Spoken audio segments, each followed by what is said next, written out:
Welcome to On the Money Line, a podcast by MMA Play 365. I'm Newsome, and I'm here to break down UFC 302. We're coming back after the 1 week break. We've got a pay-per-view. We've got Makhachev and Dustin Poirier headlining the card in a championship fight. And it's actually a bit of a weird one because although we've got that great main event, we've got a fun co-main event, and we've got other really fun fights. Like the matchups are really well made, and on paper I think that we're going to get a really entertaining card. It doesn't quite feel like a pay-per-view, which is a little bit strange. I can't really put my finger on it, but like I said, we've got a good card ahead of us. I'm looking forward to breaking it down. I'm going to try and do more of not a super quick fire breakdown for each fight, but I'm going to try and get through it as quick as possible. You know, just stating the main points, my picks, maybe a little bit from a betting perspective as well. So yeah, I'm going to try and run through it as quickly but efficiently as I possibly can.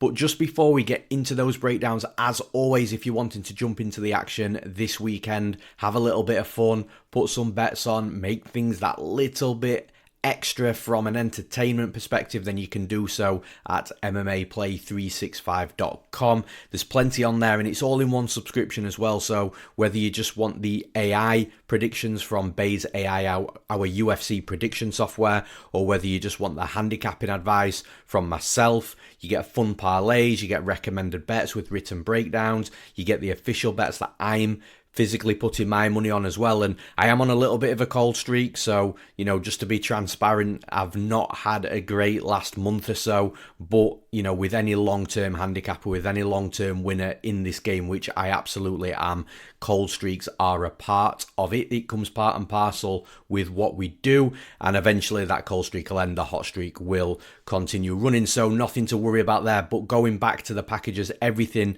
is in one subscription at MMA Play 365. You just have to decide whether you just want one event, whether you want to go for the monthly package, or whether you want to go for the entire year. So everything in one package, the AI predictions, the handicapper betting advice, and that's all at MMAplay365.com.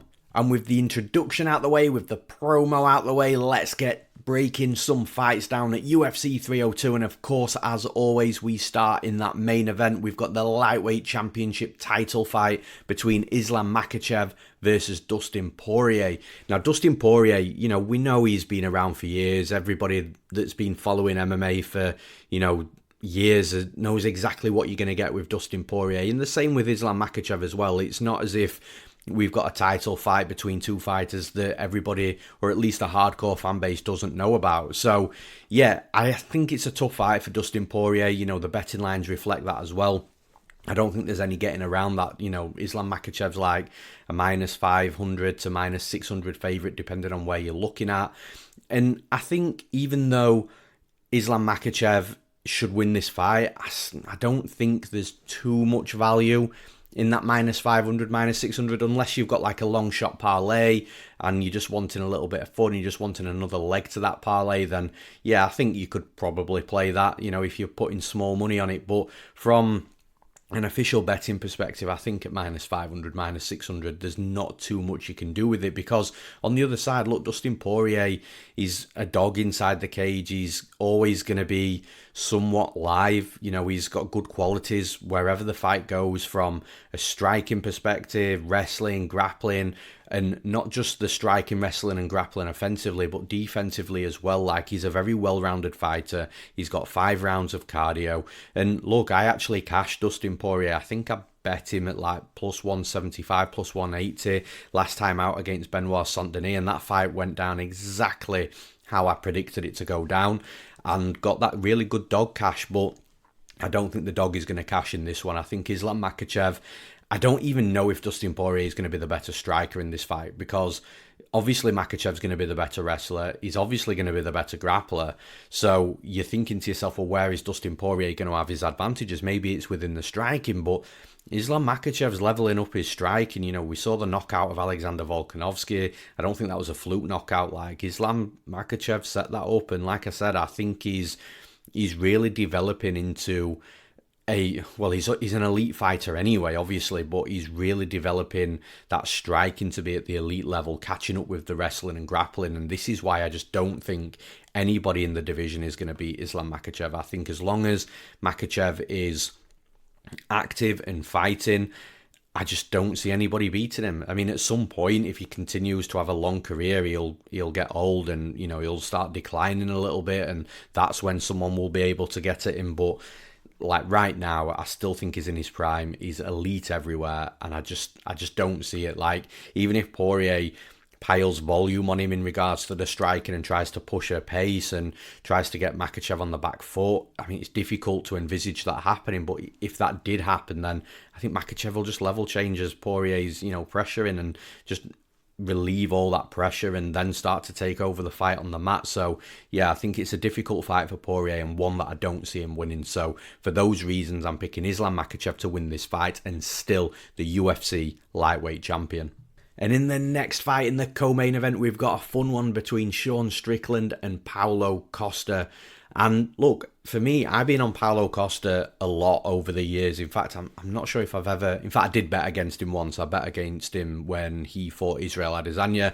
And that's been the only time, I think. Like, every other time I've liked Costa. Costa seems to be an underdog in pretty much every fight now. And I kind of always get suckered into that underdog play just because he is so athletic and dangerous with power. And he's got an underrated ground game. Wrestling could be a little bit better. But I think that he's one of these fighters that on any given day, he could do damage against any opponent, and that's why I normally get suckered into the dog odds with Paulo Costa. But I have lost the last couple of the last couple of bets that I've had on Costa, against Marvin Vettori was one of them. Again, that was a big number though. I think that was close to like plus 200, and then I bet him against Robert Whittaker. I think that was around plus 200 as well. So in regards to getting a good number, I've been doing that, but I kind of feel like this fight's the one that I'm going to jump off of, because I think that we've seen, especially in that Whittaker fight, we've seen that point scoring style against Paulo Costa now. And the thing is with Paulo Costa, he'll have normally have a really active round one, a great round one, but then the volume and the activity will just fall off a cliff, and you kind of, or at least I am anyway, watching the fight thinking, just go, just do it, just throw something, even if it's just a jab, even if it's just a low kick, just be active and throw something. But I think Costa spends way too much time just looking and trying to analyse and maybe waiting for the right moment to attack. And the thing is with Sean Strickland, he's the complete opposite of that. Strickland won't be patient. He won't wait. He won't wait for the right time. He won't overload. He is just throwing that activity out there, just popping the jab out, just popping a kick out, just moving around. And even if they're not the hardest strikes, he's just landing. He's just being more active, and it causes frustration on the other side. And I kind of feel like this is a stylistic nightmare matchup for somebody like Paulo Costa, because Costa, yes, he could land on Strickland, but again, Strickland's tough, he's durable.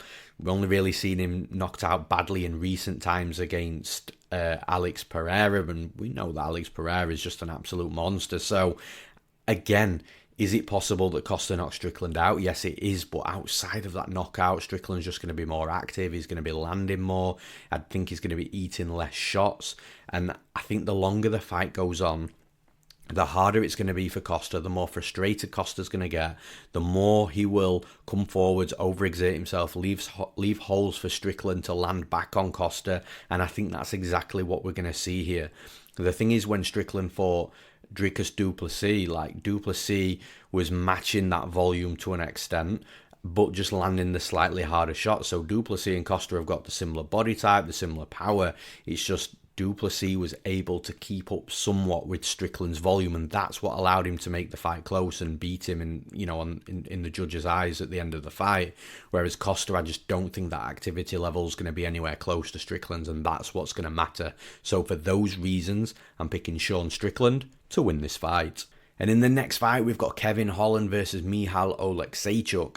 Now, talking about dog cashes, I cashed against Kevin Holland last time out. I cashed on MVP, Michael Venom Page. I think I got like plus 110 or plus 120 on MVP, who actually made the fight look relatively easy.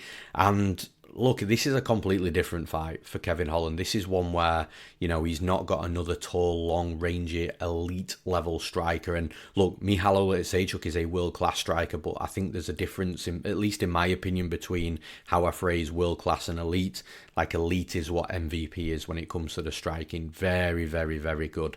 Whereas Michal Oleksiejczuk, he does what he needs to do. He's more boxing heavy than kicking. He's a little bit shorter than MVP. Doesn't really move as well. But the one thing that he does differently to MVP is the pressure. He's a Polish powerhouse, and what's really common with these Polish guys is, look, I know he got knocked out last time out, but he will come forwards, he will eat shots. I don't think Kevin Holland's got that necessarily got that one punch KO power that's going to, he's going to crack Michal Oleksiejczuk and knock him out in one, or crack him hard enough that's going to prevent Michal Oleksiejczuk coming forwards and trying to be aggressive.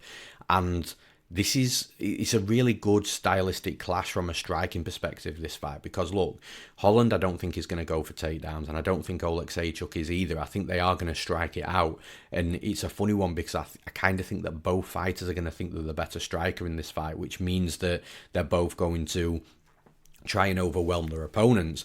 Now, the thing is with Kevin Holland, like I say, he's taller, he's longer, he moves a little bit better. I think his activity levels might be a little bit better, but only because he can fight on the outside range as well, whereas Michal Oleksiejczuk's got to close the distance. But I just don't think there's going to be many moments in this fight where Kevin Holland is going to be the one advancing and putting the pressure on Oleksiejczuk. And look, I could be wrong here, but I just think that Oleksiejczuk is the pressure that he puts on. I think Holland will be forced on the back foot. And I don't think Holland's going to mind too much, if I'm being honest. But you look at the fight like with Jack Della Maddalena, that was the same thing. Maddalena had that forward pressure. Holland didn't quite like it, or didn't quite deal with it, should I say, as well as what I thought he was going to. And I think that Oleksiejczuk's going to have that same forward momentum. He's going to have that same pressure. He's going to be getting in the face of Kevin Holland. And that's what's going to make this fight close, because from a technical standpoint, I actually think that Holland's the better striker. But if he's on the back foot with Oleksiejczuk constantly moving forwards and getting into boxing range, pocket boxing, landing shots to the body and the head, I think eventually Holland might start to tire out a little bit, because, again, moving on the back foot and constantly being forced to strike on the back foot and circle and exit and try and get back out into the centre of the cage, it's really, really tiring, and we do see that quite a bit. One fight that springs to mind straight away, and, I'm sure some people will remember this, is when Zabit Magomedsharipov fought Jeremy Stephens. Like, Magomedsharipov had a great, opening couple of rounds, but eventually that forward pressure from Jeremy Stephens just got a little bit too much, and he started slowing down a little bit, and Stephens started building towards the end of the fight. And I think that Oleksiejczuk will be able to do that, except he might be able to do it a little bit earlier than what Stephens did in that Magomedsharipov fight that I've used as an example. All in all, I think this is going to be a really close fight.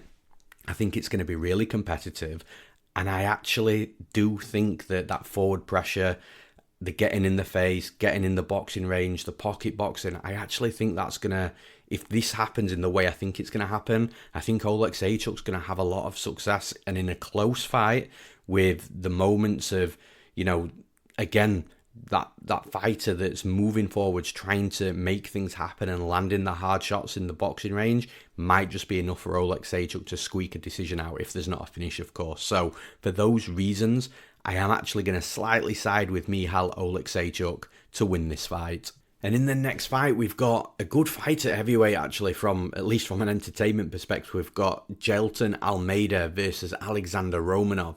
Now, what a fall from grace it's been for Alexandr Romanov, who came into the UFC, was, tipped by a lot of people to do really big things, including myself. I'm not going to hide from the fact I thought that someone with, good power but great wrestling and insane grappling abilities would be able to go a long way in this division. But what's let Romanov down is the cardio, the inability to be able to do what he needs to do to win a fight for longer periods, because outside of the UFC, you can run through guys, you can, get those first round finishes or early second round finishes pretty much every fight. But when you get into the UFC and you start fighting this stiff elite level competition, those early finishes don't happen, and some fights you have to grind out, and I just don't think he's got that grind in him.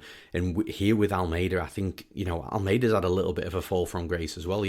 I bet on him against Curtis Blades. He had a good first round against Blades, but then I don't really know what happened, to be honest. But, in regards to what happened around how he got finished, obviously I know what happened. But yeah, look, Almeida ended up getting finished in that second round against Curtis Blades, and it didn't look great.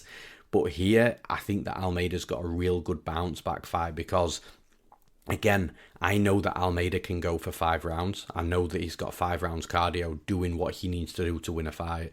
Whereas Alexander Romanov, he hasn't got that level of cardio. So even if Romanov has a good first round, I just think that Almeida's just going to keep coming back, and eventually Almeida's going to get at him. And the thing is with Romanov, one of his best attributes, even though his background's predominantly wrestling, is once he gets his wrestling going, he's a very, very good topside grappler. But the thing is with Almeida, he's an elite grappler as well, BJJ black belt. So where Romanov will really get at his opponents in the UFC, where he's strongest, Almeida, I think, is even stronger, both offensively and defensively, and that's where the issue is going to be.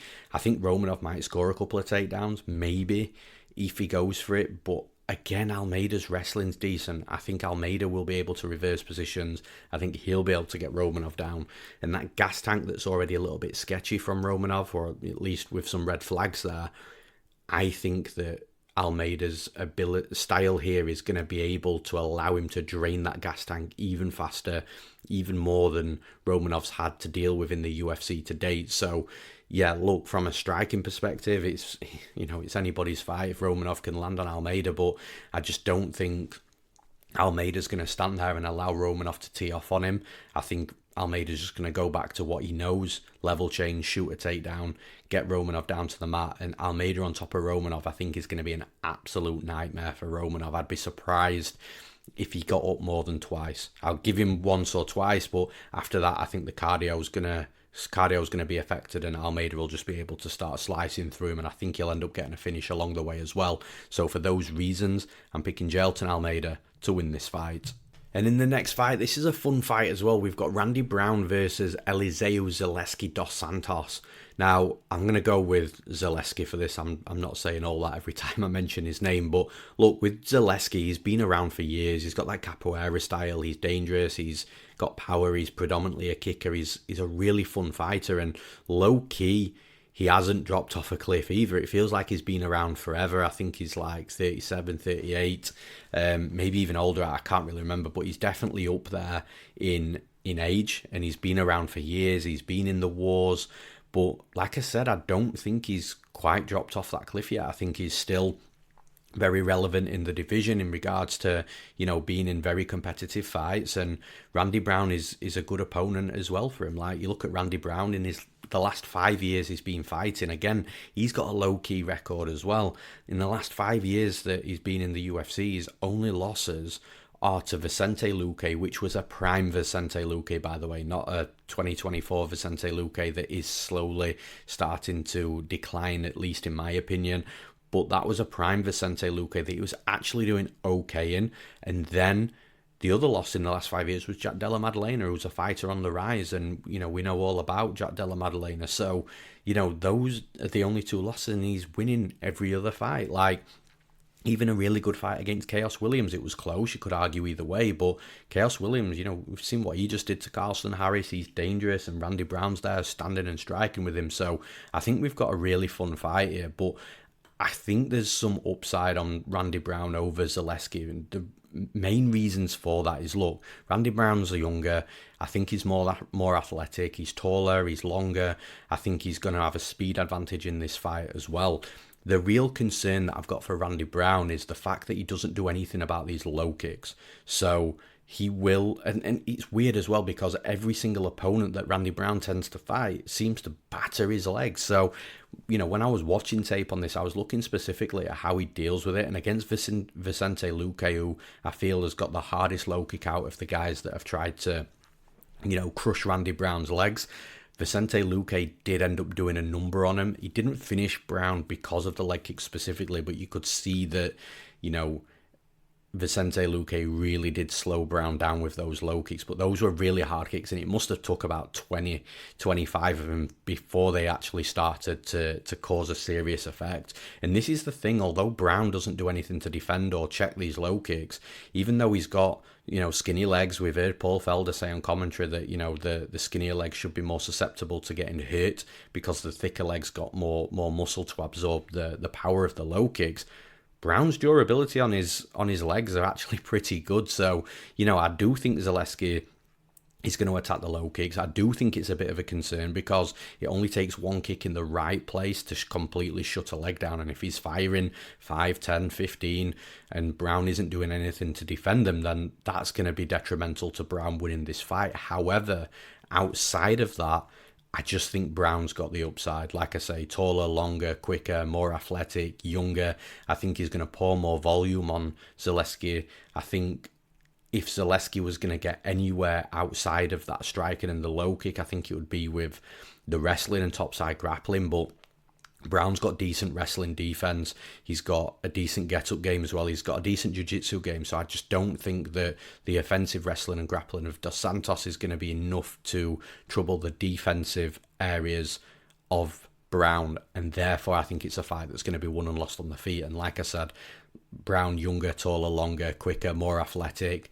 I think unless Zaleski does land that one big knockout shot that, of course, any fighter can land, and we have seen Brown susceptible to being knocked out, I think unless Zaleski lands that shot, which I'm not quite sure, I'm not 100% confident that he's got that in him, I think Brown's just going to, land more volume, do the better work, be the quicker fighter, move around the cage, and just make this not easy, but just make it look like a relatively comfortable fight. So for those reasons, I'm picking Randy Brown to win this fight. And in the next fight, this is a really intriguing fight. We've got Roman Kopylov versus Cesar Almeida. Now, I don't normally say this in the breakdowns, but this is a fight that I'm really not that sure of at all in regards to how it's going to play out. And part of the reason of that is the fact that we haven't seen too much of Cesar Almeida in MMA. Like, he's had plenty of fights, but a lot of these fights aren't really showing us enough yet to be very confident in exactly where he's at. Like, he's got a kickboxing background. The commentators and every single person breaking this fight down is going to mention the win against Alex Pereira. He's fought Alex Pereira 3 times in kickboxing. In K1, he won once. All 3 fights, I believe, went to a decision as well, so he didn't even get KO'd by Almeida, which, at this point is pretty much an accolade. And with Roman Kopylov, he's got a very kickboxing heavy background himself, but he's out training in Russia with the AKMAT guys, wrestling heavily, grappling heavily. And over the last couple of years, Kopylov's really, really developed his game. Like, going back a number of years, if this is the Roman Kopylov that fought Carl Roberson, then yeah, I'd be saying Cesar Almeida all day long. I'd be betting Almeida. That version of Roman Kopylov absolutely loses this fight. But like I say, Kopylov's improved a lot, and he's becoming a bit of a dark horse in the division as well, with the way that, he's getting these, knockouts, and he's finishing guys brutally and butchering them up. Like, he's becoming a real underrated guy that not a lot of people are talking about. But like I said, if someone's going to really match Roman Kopylov with that striking, because he is knocking people out and because he is butchering them up and finishing his opponents, if anybody's going to match that, it's going to be Cesar Almeida, because of the kickboxing background. Like, he's going to be a very fluent and comfortable striker, but we just haven't seen. I'd love this fight to be a 15-minute kickboxing fight, because we'll see then exactly where Almeida's at. But until I see that, it's really difficult to say, yep, okay, the striking from the K1's translated to MMA and he's becoming a little bit of a beast. And even in the fights, like, you look at the Contender Series fight that he had, that was a fight where he should really be showcasing his striking, but there was actually a bit of wrestling and a bit of grappling involved in that fight as well. And the thing is with Almeida, he's training at Extreme Couture. And Extreme Couture are one of the most wrestling-heavy MMA gyms in the world. Like, we've heard UFC fighters say that they've gone to do a camp at Extreme Couture and just been overwhelmed with the amount of heavy wrestling that takes place there. So, is Almeida going to be starting to really become this wrestling and grappling phenom? Look what Extreme Couture did to Francis Ngannou, when Francis Ngannou beat Cyril Gane. Cyril Gane was beating Ngannou on the feet, and Ngannou turned into a D1 wrestler and, won the last 3 rounds to win the belt on an injured knee as well. So it's like I say, it's a tough one. It is really a tough one, because even if then we're talking about the wrestling and grappling, Roman Kopylov has always had decent takedown defense and a decent get-up game as well. I know he can succumb to it if a fighter or if an opponent's relentless, but yeah, it's a tough fight, this. I think that it is predominantly going to be a striking fight. I think maybe Cesar Almeida will be more comfortable in the clinch. Maybe he'll be a bit more physical, and that's where he might lean on this fight. If Kopylov's going to be a little bit quicker out at range striking, so I kind of feel that might be a dynamic. Maybe Kopylov's a little bit of a quicker fighter, quicker striker, but Almeida's the more physical and will probably more likely be more comfortable in the clinch. Maybe that's the striking dynamic here, but yeah, it's a tough one, but a fight I'm really looking forward to. So even though I'm not sure, I'm not going to sit on the fence. I will make a pick and a prediction, and I'll just side with the underdog here. And by the way, it is at this point of me recording this podcast only a very slight underdog. The line's closed in a lot, which I expected it to, but I am going to side very, very slightly with Cesar Almeida. Yeah, it's a tough one. It's a really, really tough one to predict. But yeah, for those reasons, I'm picking Cesar Almeida to win this fight. And in the next fight, we've got Grant Dawson versus Joe Solecki. This should be a wrestler and grappler's delight type of fight. I don't really see too much striking. I think both fighters will want to try and get their opponent on the back, which is going to be their best opportunity to win the fight as well. Now, the thing is with Grant Dawson, I don't think I've ever lost a bet on Grant Dawson. I've just been looking at, the record. I've not bet every single one of his fights, because sometimes he has been like a -400, -500 favourite. But the fights I have bet him on, I got him as an underdog against Michael Trizano. I'm pretty sure I bet on him against Marco Madsen. I definitely bet him against Jared Gordon, and I definitely bet him against Damir Ismagulov, and then I bet against him against Bobby Green as a big underdog for Bobby Green as well. So yeah, I kind of feel like I do well with Grant Dawson fights, but unfortunately for Joe Solecki, I do think this is a bad fight for him. Grant Dawson, for me, is going to be the better wrestler here, and that is the really key thing. Like, Joe Solecki, the striking here is going to be pretty even, maybe a slight edge towards Grant Dawson, but I think the wrestling and grappling is where the fight is going to be determined. Now, with Joe Solecki, he's got okay wrestling, his grappling is where he thrives, but the thing is with Solecki, we've seen Solecki on his back, and he's a very different fighter on his back than what he is on top. On top of his opponent, he's absolutely slices through them like butter, like a hot knife through butter. Like, his topside grappling is very, very, very good. However, when he's put on his back, he seems to be a little bit stuck and starts to run out of ideas. And we saw that against Jim Miller. Like, Jim Miller got him down, and he didn't really have too many answers for it. And it's a real concern, that, because Grant Dawson, in my opinion, is going to be the best wrestler and the best grappler that Joe Solecki has fought. Grant Dawson's also going to be really big and really strong as well for the division. So I just think that Joe Solecki's in a bad fight. Like, unless he just catches Grant Dawson, with these 4-ounce gloves, all it takes is one punch at this level in the UFC. And I say it all the time, every fighter in the UFC has that puncher's chance, but outside of that, I just really don't see him getting Dawson, unless Dawson makes some crazy mistake on the mat and Joe Solecki throws his legs up or sweeps and reverses and manages to get a submission or a ground and pound. Unless it's a mistake that I feel Grant Dawson makes, then yeah, I just don't see Solecki winning this fight. And even like when you look at cardio, like, you could say, look, Grant Dawson's tired in fights, but Joe Solecki slows down as well. So yeah, like I say, stylistically, I think it's a tough fight for Solecki, because I think Grant Dawson has him beat with the wrestling, and therefore if Joe Solecki's on his back, Grant Dawson beats him with the grappling as well. So for those reasons, I'm picking Grant Dawson to win this fight. And in the next fight, a really interesting fight here again as well. We've got Phil Rowe versus Jake Matthews. Now, I kind of feel like Phil Rowe's going to be a popular underdog for this card. I've seen a few people bet on him already, and I do kind of get it. Like, Phil Rowe, if you are going to bet Phil Rowe, I do think he's more of a favourite to bet as an underdog rather than if he's the favourite. I know I've just worded that poorly, but if Rowe's the underdog, I feel like he's normally a good bet, whereas you don't really want to be betting Rowe if, there's juice and chalk on his betting line.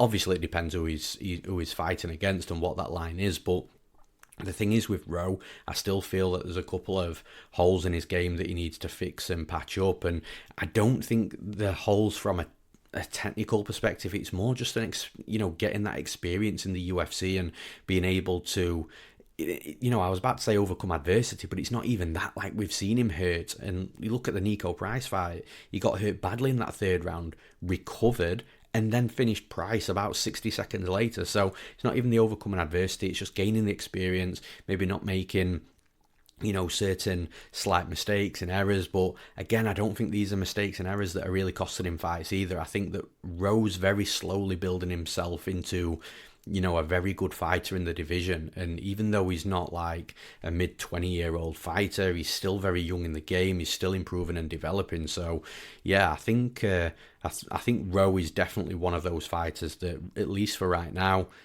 is popular as an underdog, and I kind of get it. Now, Jake Matthews on the other side, like, he's been with the UFC since he was like 19, 20 years old. He's had so many fights, and it's weird, like, because when you look at Phil Rowe and Jake Matthews and you look at the age, you would assume that Phil Rowe's the younger fighter because Matthews has been around for that long, but that's not the case. Matthews is actually the younger fighter.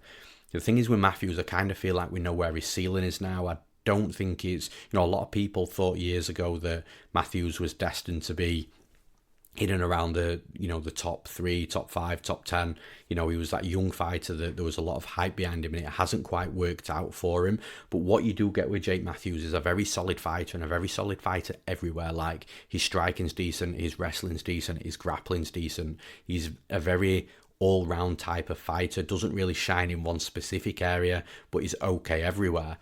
And that's enough to beat fighters in and around his level. I don't think that he's going to be beating fighters in the top 15, but between the top 20 and 30 is going to be a tough fight for everybody, including Phil Rowe here.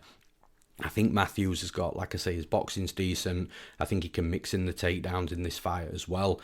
I just don't know how much success he's going to have in those two areas, though. And this is where I'm slightly leaning towards Rowe, because Rowe's going to be taller here. He's going to be longer. His punches are straight, which definitely helps his frame and helps him flourish in fights, because if Rowe was this tall, long fighter and just throwing big hooks, then that's not really helping his game. But because the punches and the kicks are quite straight, especially the punches down the middle, straight jabs, 1-2s, I think that Rowe's striking works with his long and tall frame, which is great. But if Matthews is shooting takedowns here, because I expect Matthews to be the more physical fighter, bigger, thicker, stronger, if Matthews is taking Rowe down, I don't think Rowe's going to get stuck on his back. Rowe's jiu-jitsu is really, really underrated. He can get back up to his feet. He can sweep and reverse as well. So although I do think Matthews will be competitive, and he will have some success striking, he will have some success wrestling and grappling, for sure, I just don't think there's going to be enough of it to really take this fight away from Rowe. And therefore, Rowe's probably going to be in the fight for the duration, for as long as it lasts. And like I say, you look at Rowe's last fight against Neil Magny. Neil Magny is one of, the top fighters in the division that's been around for years, that's been ranked and highly regarded. And that was a split decision that I thought Rowe might have actually been able to win. And like I say, I just don't think Matthews is quite on that level. So although it's going to be competitive, although Matthews will have his moments, I think Phil Rowe, his striking's decent, straight punches down the middle. Power is also a little bit underrated. Matthews has been hurt in numerous fights. And then with the grappling of Rowe, I think that might save him if Matthews decides to go for a wrestling approach for this fight. So yeah, I think it's a competitive fight. It'll be close, but I do think Phil Rowe's going to be able to edge at least 2 rounds here. So for those reasons, I'm picking Phil Rowe to win this fight. And in the next fight, we've got Niko Price versus Alex Morono. And again, this is another one of these fights where, it's a little bit tricky to predict, and it's not very clear-cut. And we've got a big favourite, or at least a moderately sized favourite, in Alex Morono in this fight. But I do agree with Alex Morono being the favourite. The thing with Niko Price is, look, Niko Price was always, able to win fights in the UFC because he was so durable, he was so aggressive, he was powerful, he would come forwards. But the thing is, over the years, people have kind of been figuring Niko Price out. And not only that, he's got a little bit older, the durability isn't what it used to be, and the aggression because of that isn't as great as what it used to be. So price for me has just dropped off a little bit, like I say, partly because, of age and slight decline, but also because he's not really evolved his game. Like, what you see is what you get with Price. And look, he's a super entertaining fighter. Everybody likes to see him fight. And I think this fight is going to bring it just like he brings it in every single fight that he fights. This is what you want to see as a fight fan.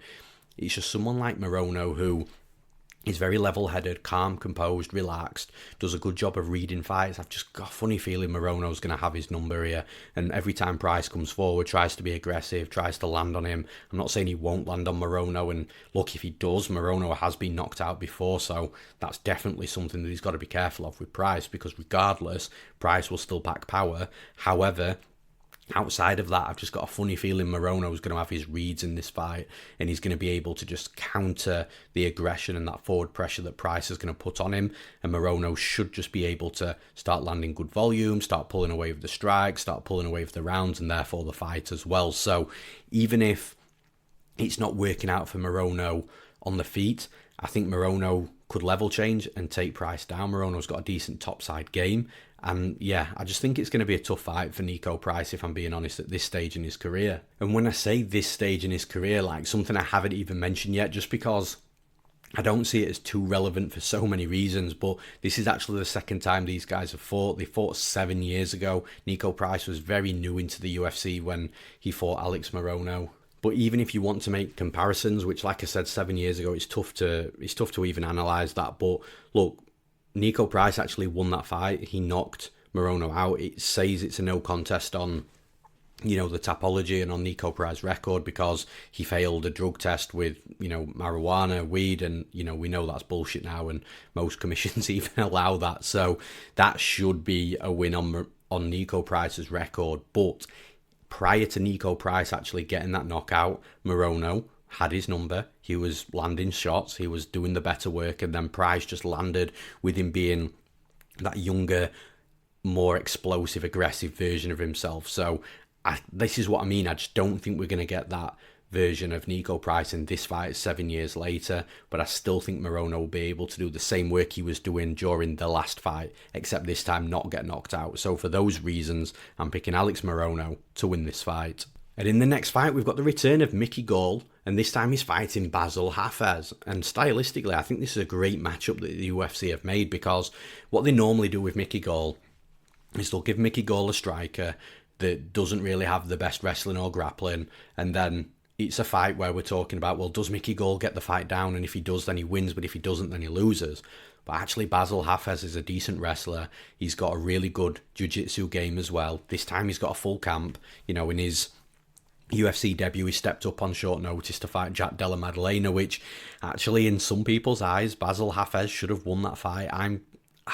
It's a tough one. Like, if you're actually forcing me to give a winner for that fight, because you could flip a coin and that would probably give you a more accurate result of who actually won the rounds. But if you are forcing my hand, I would probably say Hafez deserved to win that fight against Jack Della Maddalena. And the thing is, Jack Della Maddalena's up there in the division now. He's just beating Gilbert Burns and he's heading towards the top. So that's a great fight for Bassil Hafez. Even though he lost, he didn't lose. Like, his stock rose incredibly.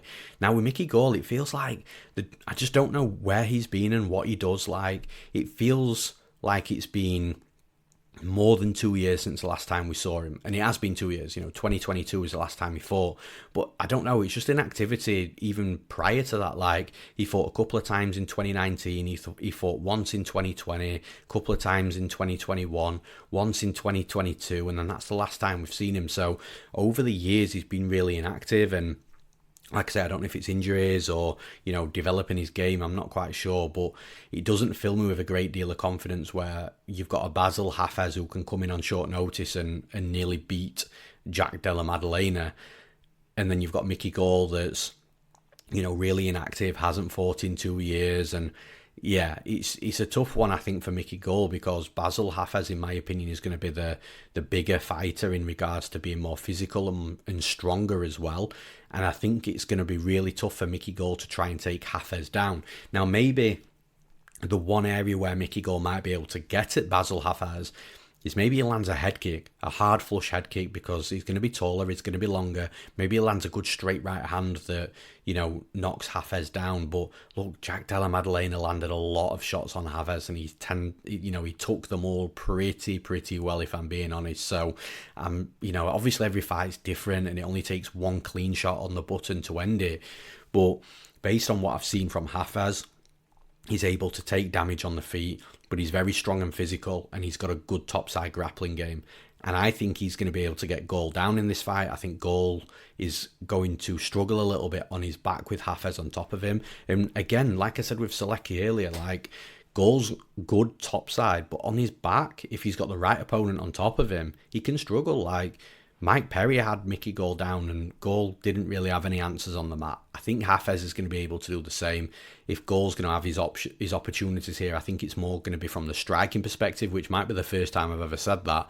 But I think Hafez is going to be able to be physical, get him down, do good work on top. So for those reasons, I'm picking Bassil Hafez to win this fight. And in the next fight, we've got Joselyne Edwards versus Ailin Perez.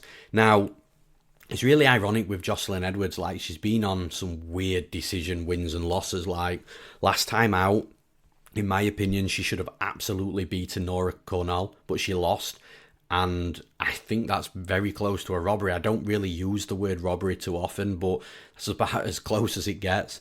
And then the ironic thing about that is the fight before that, she should have absolutely lost against Lucy Pudilova, but she won on the judges' scorecards. Again, borderline robbery. So she's evened itself out, because like I said, she should be 1-1 in the last two fights, and she is 1-1 in the last two fights, just in the completely opposite ways.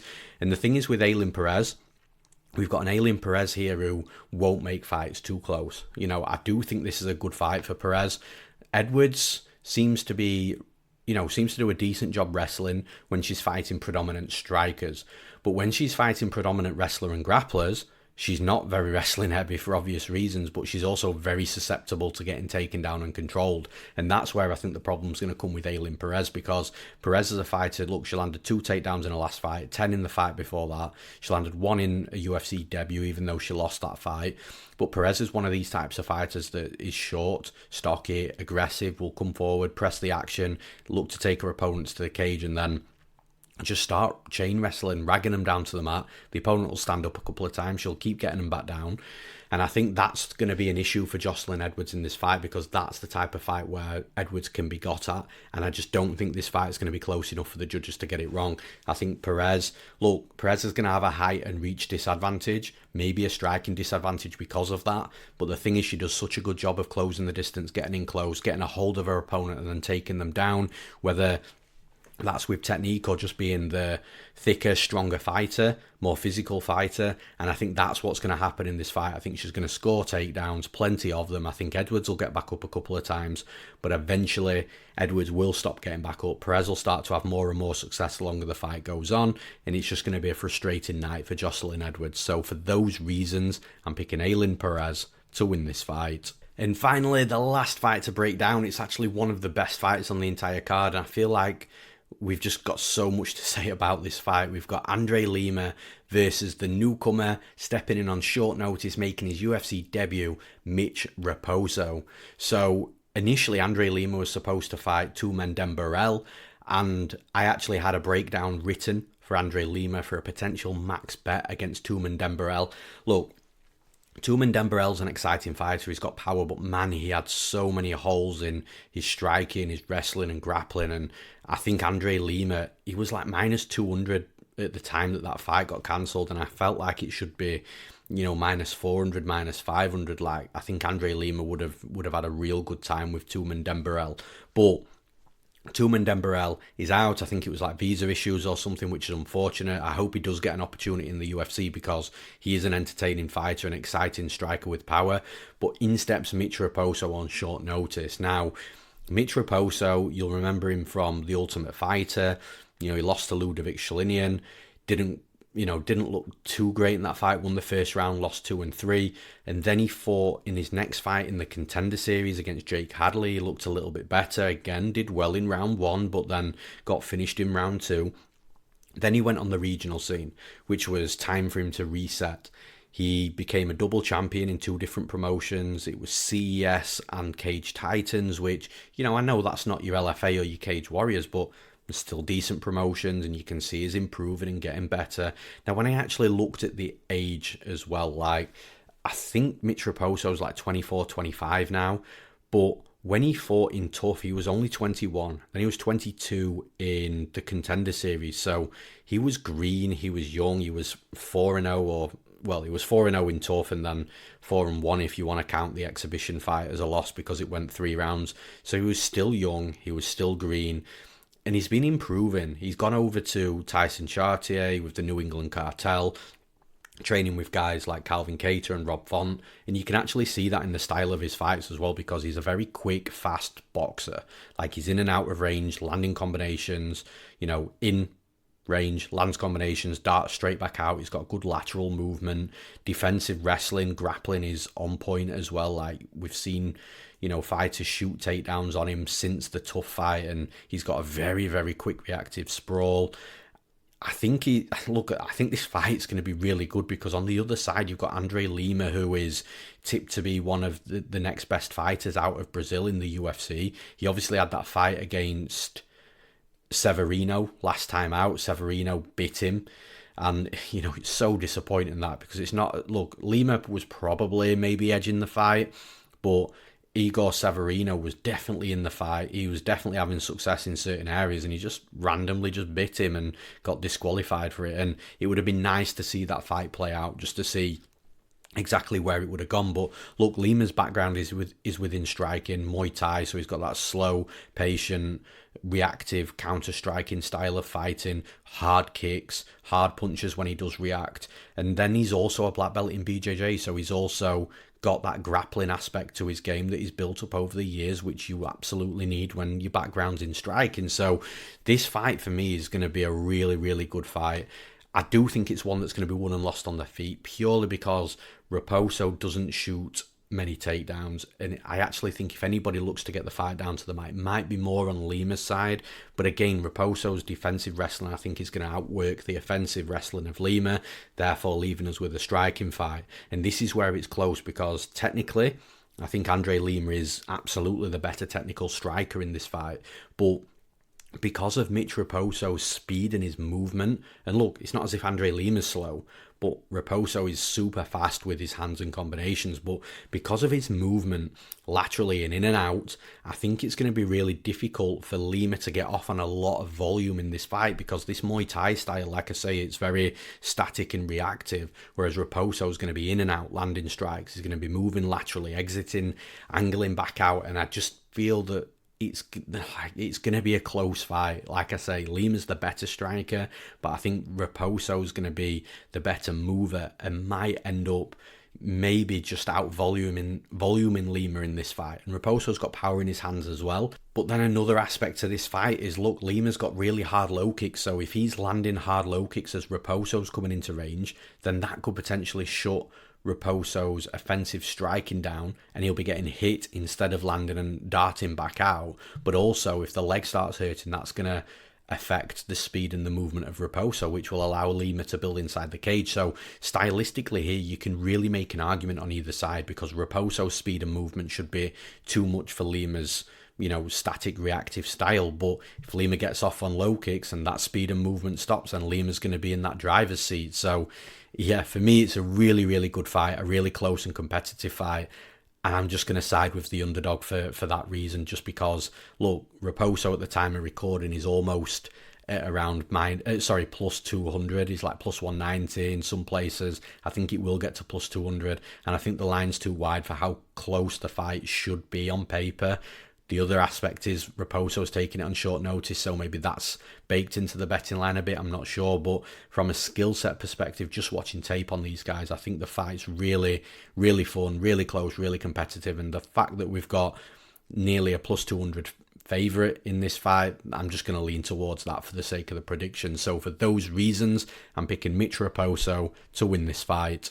And that's all for this episode of the podcast. I've actually really enjoyed breaking this fight card down. Like I said, it doesn't feel like a pay-per-view, but there's definitely a lot of really, really good fights on the card, really well-matched fights, intriguing stylistic fights as well. And because of that, I'm really looking forward to seeing how it all plays out. As for the podcast, thank you all for tuning in and listening. As always, it really does mean a lot to us, and I appreciate every single person that tunes in. If you are listening on one of the podcast platforms, if you could please hop over to YouTube at some point and just drop a subscription to the channel, it really helps. If you are currently listening on YouTube and you haven't subscribed to the channel, please do. It takes 2 seconds, doesn't cost anything, and again, it just really helps us. So yeah, I appreciate everybody tuning in.